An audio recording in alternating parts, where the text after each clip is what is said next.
ఇవాళ హుజరాబాద్ నియోజకవర్గంలో ఇలా చేనేత కార్మికులు కష్టాలు ఎంత దారుణమైన పరిస్థితి ఉన్నదంటే అసలు మనం ఊహించుకోని పరిస్థితి. ఇవాళ నేను ఒక సొసైటీకి వచ్చిన జమ్మికుంటలో వాళ్ళ గోడౌన్కి వచ్చి ఇన్స్పెక్షన్ చేస్తే ఇప్పుడు దాదాపు ఈ ఒక్క గోడౌన్లోనే దాదాపు 84 లక్షల రూపాయల స్టాక్ ఉన్నది. హుజరాబాద్ నియోజకవర్గం మొత్తం అన్ని సొసైటీలు కలిపితే దాదాపు 6 కోట్ల రూపాయల స్టాక్ హుజరాబాద్ నియోజకవర్గంలో ఉన్నాయి.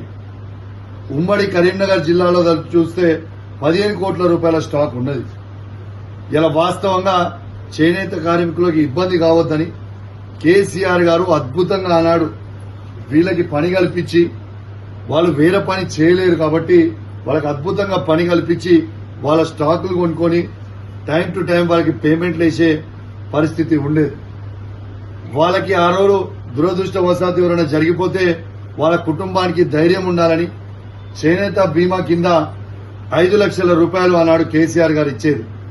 కానీ వాళ్ళ కాంగ్రెస్ ప్రభుత్వం వచ్చిన తర్వాత ఇలా వాళ్ళ బాధ చూస్తా ఉంటే నాకు ఎంతో బాధ అనిపిస్తా ఉంది. ఇలా సరోజక్క నాతో మాట్లాడుతుంది, రాగానే కంటి తడి పెట్టుకుంది. అన్నా మేము ఉండాలనా లేకుంటే మేము ఉరి పెట్టుకోవాలా అని అడిగే పరిస్థితి వచ్చింది. సిగ్గు లేదా అని అడుగుతా ఉన్నాను ఈ కాంగ్రెస్ ప్రభుత్వం.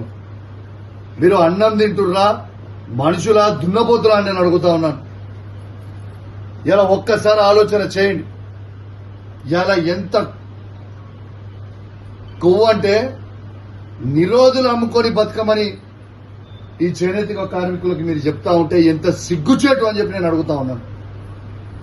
కొవ్వా బల్పా కళ్ళకు కనబడతలేదా? అధికార కొవ్వు ఎక్కిందా మీకు? ఇంత బల్పా చేనేత కార్మికులంటే ఇంత చిన్న చూపుగా చూస్తా ఉన్నారా? ఇవాళ వాస్తవంగా చెప్పాలంటే ఇవాళ వాళ్ళ మంత్రి దగ్గర పోతుంటే సిగ్గుచేటు. ఇవాళ మాకు మా రమేష్ గారు చెప్తా ఉన్నారు, మా మంత్రి అయిన తుమ్మల నాగేశ్వరరావు దగ్గరికి పోతే ఆయన ఏం చెప్తున్నట్టే, ఇది నాకు సంబంధం లేని షాక్ ఇచ్చిర్రు, నాకు దీంట్లో ఏం అర్థమైతలేదు, ఇది ఏం కొనాలి, ఇది ఏమున్నాయి, ఇట్లాంటి కొనేటి ఏమేమి లేవు అని చెప్తుంటే సిగ్గుందా అండి? మీరు ఒక సీనియర్ మంత్రి ఇట్లా ఒక్కసారి మాట్లాడడానికైనా మీకు సిగ్గు అనిపిస్తలేదా? ఇది ఏమి పద్ధతి అని నేను అడుగుతా ఉన్నాను. నేను ఒక్కటే చెప్తా ఉన్నాను, ఈ కాంగ్రెస్ ప్రభుత్వాన్ని డిమాండ్ చేస్తా ఉన్నాను, వెంటనే రాజకీయాలు పక్కకు పెట్టుర్రి. రాజకీయాలు ఇలా ఉంటే రేపు పోతే రాజకీయం కాదు.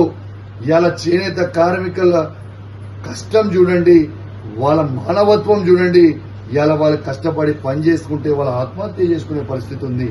దయచేసి మీకు దండం పెట్టి చెప్తున్నా కాంగ్రెస్ ప్రభుత్వం ఉన్నోళ్ళకి, ఒక్కసారి ఖచ్చితంగా వాళ్ళే మీరు అన్ని ఇవాళ వాళ్ళ స్టాక్ మొత్తం కూడా మీరు కొనాలి. మీరు కొనకపోతే ఇవాళ ఇట్లాంటి చెద్దర్లు చేసి పెట్టిరు, లోపల షర్టు షూటింగ్ చేసి పెట్టిరు. ఇవాళ చేతుల కష్టంతో ఇంత అద్భుతంగా చేసిరు. ఈ స్టాక్ అంతా మీరు కొనాలని నేను డిమాండ్ చేస్తా ఉన్నాను. మీరు కొనకపోతే మీకు తీవ్రమైన పరిణామాలు రేపు ఎదుర్కోవాల్సి వస్తుందని చెప్పి ఈ సందర్భంగా తెలియజేస్తా ఉన్నాను. నేను పద్మశాలి బిడ్డల్ని ఈ హుజరాబాద్ నియోజకవర్గంలో ప్రత్యేకంగా కోరుతా ఉన్నా, తెలంగాణ రాష్ట్రంలో కూడా కోరుతా ఉన్నాను. ఖచ్చితంగా ఈ వచ్చే పార్లమెంట్ ఎన్నికలలో వీళ్ళకి సురుకు పెట్టాలి. వీళ్ళకి సురుకు పెడితేనే మనందరికీ కూడా మన బతుకు తెరువు వస్తుంది. వాళ్ళకి కళ్ళు నెత్తికెక్కినాయి. వాళ్ళు ఏమంటారండి కాంగ్రెస్ వాళ్ళు, ఇన్ని రోజులు దొబ్బి తిన్నా సరిపోదా అని మాట్లాడతానే, నిరోధులు అమ్ముకోమని అంటాడానే. సిగ్గు లేదు, శరం లేదు, ఇంత బల్బా మీకు?